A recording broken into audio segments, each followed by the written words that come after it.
শাটামবাজ।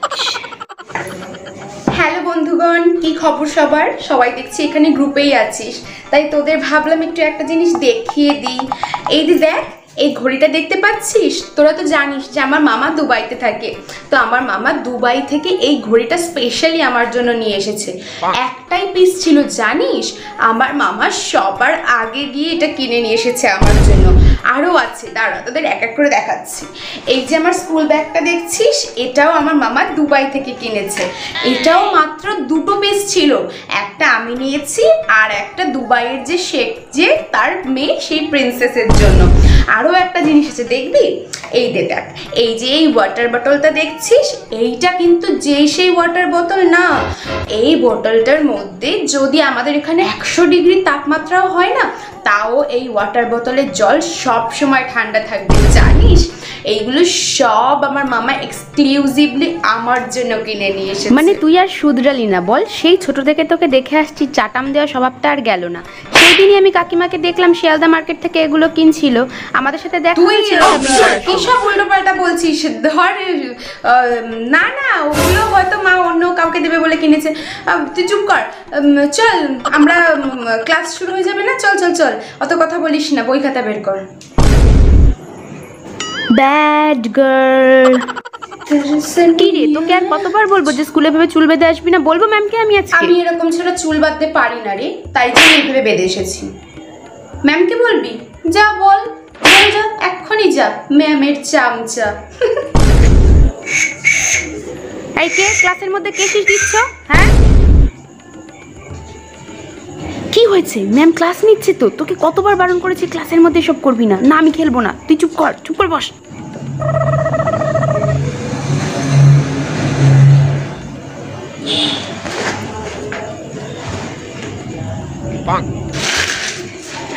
তুই সব কি করতে যাচ্ছিস? না না করিস না, ম্যাম দেখে নিলে কিন্তু খুব মার খাবো। করিস না, করিস না। কে এটা ছুঁড়েছে? হ্যাঁ, কে ছুঁড়লে এই কাগজটা? যারা যারা বই আনোনি এক্ষুনি আমার ক্লাস থেকে বেরিয়ে যাও। ম্যাম আমি আনিনি। যাও, বেরিয়ে যাও আমার ক্লাস থেকে। ঠিক আছে। টিফিন খেকো। এই রে, এই টিফিন টাইম হলো আর এসে গেছে। ভাই টিফিন টাইম তো, কি খাবার খাচ্ছিস? আপেল দেখাই। আর তুই? রিয়া কি এনেছিস আজকে? চাউমিন?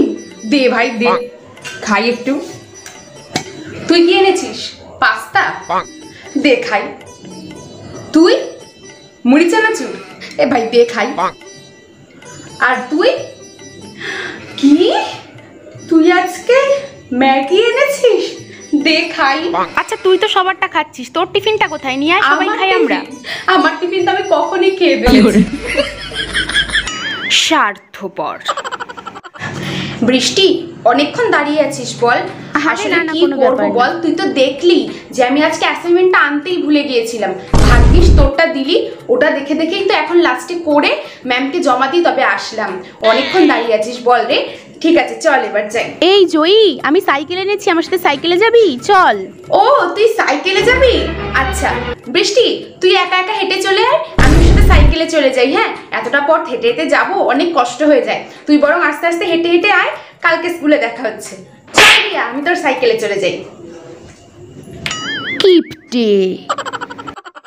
কিরে প্রীতি, পাটি পেটিতে লুকিয়ে কোথায় যাচ্ছিস? আরে না না, লুকিয়ে লুকিয়ে চলে যেতে যাব কেন, তোদের কাছেই আসছিলাম। বল না। কি আর বলবো, কালকে তো জন্মদিন ছিল বলে আসলিও না, শরীরটা ভালো লাগছিল না, সেই জন্যই আমি স্কুলে আসি। ফোনে টেক্সটগুলো সিন করিসনি এমনকি? কি যে বলিস, ফোনের টেক্সট কেন দেখবো না? আমার ফোনে তো কোনো টেক্সট ঢুকছেই না। আমি তো কবে থেকে ফোনে ব্যালেন্সই ভরিনি। ব্যালেন্স ভরার অকাত কি আর আমাদের জন্য রাখলো? ওই আম্বানি বুড়ো 1 বছর ধরে নিজের ছেলের বিয়ে দিয়ে যাচ্ছে, আর এদিকে ব্যালেন্সের টাকা বাড়িয়ে দিয়ে আমাদের রক্তগুলো চুষে খাচ্ছে। এই জন্য ফোনেই ব্যালেন্স ভরিনি, বুঝতে পেরেছিস? আর আমি তো বলেও দিয়েছি বাবা মাকে যে ফোনে যেন ব্যালেন্সই না ভরে। তোরাও এখন থেকে আর ফোনে টেক্সট করার কোনো দরকার নেই। দেখা করার ইচ্ছা হলে সোজা বাড়ি চলে আসবি, না হলে স্কুলে দেখা হবে। হ্যাঁ, আমি তো ফোনে বাবা ব্যালেন্স আর ভরবই না। যাই হোক, ট্রিটটা কবে দিবি বল? কাকিমার হাতে মাংস খাওয়াস কিন্তু। ট্রিট? হ্যাঁ ট্রিট দেব তো, আমি তোদের ট্রিট দেব। তোদের বাড়ি যেতে হবে না কষ্ট করে, আমি এখানেই তোদের ট্রিট দিয়ে দিচ্ছি। হ্যাঁ, আমি তোদের জন্য এই নে, এই 1 টাকাটা রাখ, এইটা নিয়ে তোরা দুজন আছিস, দুজনের দুটো তেঁতুল লজেন্স কিনে খেয়ে নিস। 1 টাকায় দুটো তেঁতুল লজেন্স হয়ে যাবে। হ্যাঁ, এটাই আমার কিপ্টে রে ভাই, তুই 1 টাকায় কি হয় এখন? কি বলিস তুই? জানিস 1 টাকার কত দাম? 1 টাকা এখনো কত কিছু হয়। না খাবি না খা, তাহলে আমাকে আর ট্রিট দিতে বলবি না, বলে দিলাম। এই মনে থাকে যেন। এই সুযোগে কেটে পড়ি। পড়াকু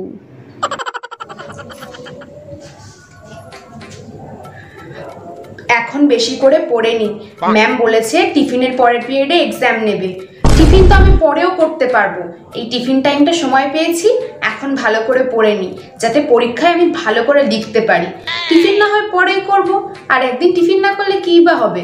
কিন্তু এখন যদি আমি ভালো করে না পড়ি, তাহলে তো পরে এক্সামটা আমি ভালো করে দিতে পারবো না, আর ওই সময়টা ফিরেও পাবো না। তাই এখন বেশি বেশি করে পড়ে নিই। ম্যাম তো বলেছে যারা 80%-এর উপরে নাম্বার না পাবে তাদের গার্জিয়ান কল করবে, আর আমাকে তো 99.999% পেতেই হবে। আমি এখনই বেশি বেশি করে পড়ি। স্কুল কামাই করা।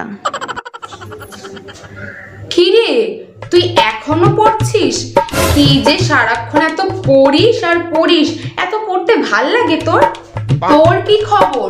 তুই তো মাঝে মাঝেই ডুব দিস, আজকে আবার হঠাৎ? আরে হ্যাঁ, স্কুলে আসতে এত ভালো লাগে না, এর থেকে বাড়িতে বসে আরামসে থাকতে ভালো লাগে। কিন্তু তাও তো মা আরামসে থাকতে দেবে না, তাই জন্য তো স্কুলের নাম করে বেরিয়ে এদিক সেদিক ঘুরে বাড়ি চলে যায়।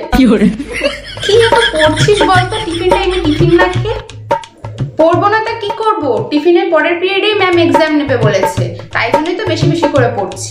কিন্তু পরীক্ষা তো কালকে হওয়ার কথা ছিল, সেই জন্যই তো আমি কালকে আসলাম না, যাতে পরীক্ষাটা না দিতে হয়। আজকে পরীক্ষা নেবে? স্কুলে না আসলে জানতে পারবেন কি করে? কালকে যে এক্সামটা নেওয়ার কথা ছিল, আপনার মতন অনেকেই ভেবেছিল যে কালকে আর না আসলে এক্সাম দিতে হবে না। আর ম্যাম তো আমাদের ম্যাম, আমরা যে স্কুলে পড়ি সেই স্কুলের টিচার উনিও ভেবেছে যে কালকে আর এক্সামই নেয়নি, অল্প কয়েকজন এসেছিল, তাই জন্য আজকে তো সারপ্রাইজ টেস্ট নিচ্ছে। আমাদের তো বলতেও বারণ করেছে, আমাদের বলে দিয়েছিল যারা আসেনি তারা যদি কেউ জানতে পারে তাহলে আমাদের বকাবকি করবে। সেই কারণে তো আমি বলতে পারিনি। এবার বোঝ ঠেলা, স্কুলে আসবি না, জানতে পারবি কি করে? এখন এসেছিস যখন, যা গিয়ে বইটা নিয়ে বস তাড়াতাড়ি। আর শোন, ম্যাম কিন্তু বলেছে যারা 80%-এর উপরে নাম্বার না পাবে তাদের গার্জিয়ান কল করবে। হাই কপাল, আজকে আমি গেলাম।